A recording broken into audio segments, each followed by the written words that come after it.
Ondan sonra bu səfərbərlik çağırışında gedər, qayıdıb gələr, ona da bir gün ağlayarıq. Amma talih və qismət elə gətirdi ki, oktyabrın 6-sında Füzuli istiqamətində gedən döyüşlərdə qəhrəmanımız gözlərin dünya işinə əbədi olmuşdur. Allahdan şəhidimizə, şəhidlərimizə rəhmətlər diləyirik. Allah onların məqamın dərəcəsini ali və uca eləsin. Çünki çox başları uca eləyən şəhidlərdir. Qaralmış üzləri ağardan şəhidlərdir. 30 ildə xalqın yığılıb qalan intiqam, qisas hissini həyata keçirdən qəhrəmanlardır. Bundan ötəri onlara hər gün yüzlərlə, minlərlə təşəkkür düşür. Allah şəhid anaları, siz bizim başımızın tacısınız, sizlərə səbir versin, sizlərə ömür versin, bərəkətli ömür versin və sizdə bu qəhrəmanları əzab əziyyət içində yaşatdır.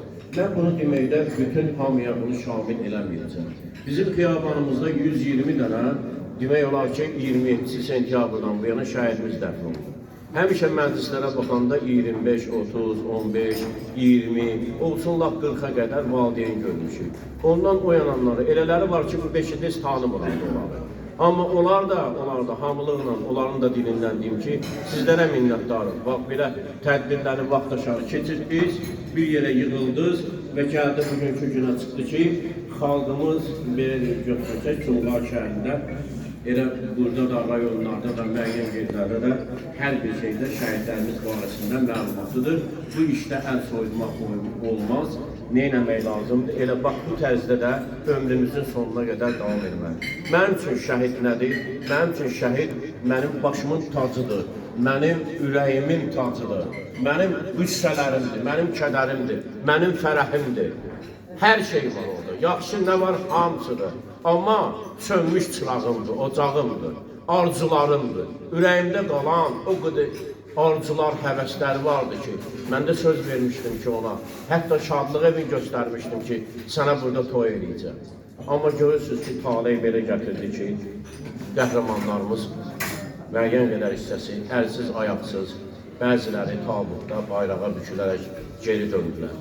Bundan beraber sizlərə şəhid valideynləri, anaları, ataları Allah'tan səbirlər diləyirəm.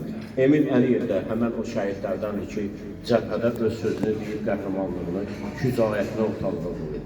Belə bilirsiniz ki, bu döyüş əvvəlki döyüşlərdən fərqləndi ona görə ki, silahlar da bu nasir silahları idi. Yəni ki, onların qəlpələri də, sonra gülləsi də hər birisi dərhal öldürücü bir gücə malikdirlər. Buna baxmayaraq bu partlayışlara, bu yanğınlara neynədilər? Ordumuz şimal istiqamətindən hücuma keçdi, bütün yüksəklikləri ələ keçirdilər. Suqovuşan Kəlbəcər Ağdərə istiqamətində bizim 1200 hərbiçimiz torpağın üstündə qalıb. Bu balaca rəqəm deyil, balaca rəqəm deyil. 5 əsgərimiz də olsa bizi itirir. Ondan sonra Füzuli Cəbrayıl, bir də Hadrut istiqamətində olan döyüşlərdə də bir o qədər deyildik, şəhidlər verdik. Orada hər qarışda, hər sahədə, hər addımda bir şəhid verir. Ta məqsəd bizim mədəniyyət mərkəzi olan, sayılan, qədimi abidələrimiz olan şəhərimiz Şuşaya qədərdir ki, ora qədər getdik, çatdıq və qayıdan yaralı qazilərin birinin dili ilə desək, o mənə dedi ki, Hacı, biz döyüşə gedəndə Füzulidə 1500 nəfər bizim korpusda könüllü səfərbər, bir də ki, müddəti hərbiçilərdir, yəni əskərlər. Və döyüşlər başladı Füzulidən, ondan sonra Cəbrayıl, Hadrut, o istiqamətdə olan bütün bölgələri keçdik, gəldik Zəngilan, Qubadlıya çatanda biz 400 nəfər qalmışdıq. Bizim yoldaşlarımızdan 1100 nəfər artıq gözlərini yumuşdu, şəhadətə çatmışdı. Elə yaralı olmuşam, başımla problemlərim var.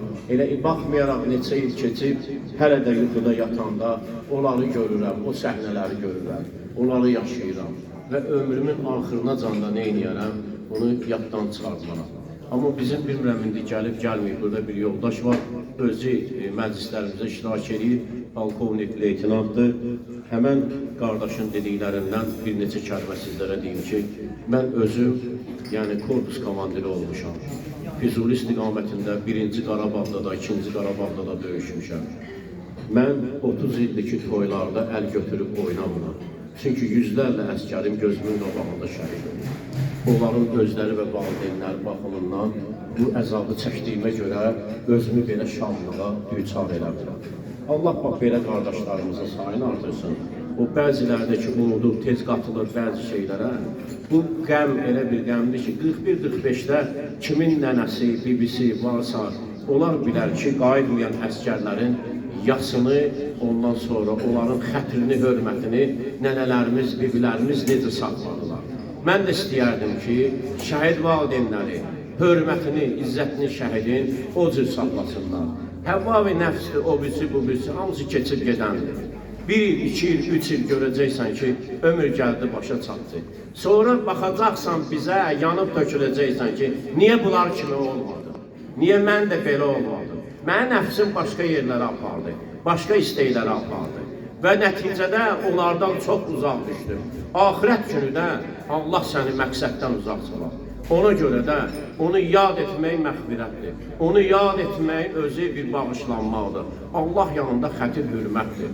Yad edərsən şəhidi, yad edərsən imamı, peyğəmbəri, Allahı, Quranı. Onları yad eləməsən, unutsun, özünü də Allahını da unutmuş olarsan.